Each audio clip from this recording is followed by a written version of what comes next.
আপনাদেরও কি আমার মতো চুল পড়ে যাচ্ছে? তাহলে এই হেয়ার প্যাকটি আপনাদের জন্য। তো এই হেয়ার প্যাকটি আমি কি দিয়ে বানিয়েছি আপনারা দেখে নিন।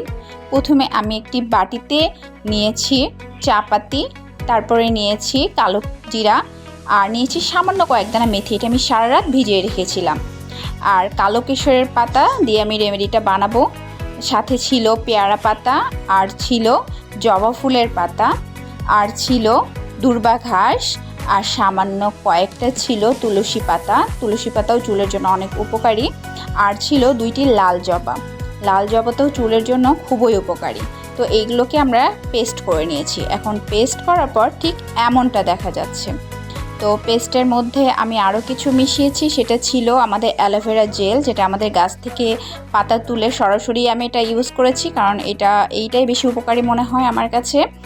আর এর মধ্যে যে আমরা যে পেস্ট করে রেখেছিলাম কালিজিরা মেথি, সেই পেস্টটা এর মধ্যে এখন মিক্সচার করব। সাথে দিয়েছি 2 চামচ তেল। আমি যেই তেলটা ব্যবহার করি সেই তেলটা এখানে দিয়েছি। এখন এটাকে 5 মিনিট সুন্দরভাবে মিক্সচার করে নিয়েছি। মিক্সচার করার পরে তারপরে আমি আলতো হাতে সুন্দরভাবে মাথায় লাগিয়ে নিয়েছি। ঠিক এমনভাবে আলতোভাবে বিলি দিয়ে সুন্দরভাবে মাথার তালুতে লাগাতে হবে, যাতে পুরো রসটা মাথার তালুতে যায় এবং এতে চুল পড়া বন্ধ হয়। তারপর ছোট ছোট চুল গজায়। তবে এটা আমরা ব্যবহার করব সপ্তাহে 2 থেকে 3 দিন।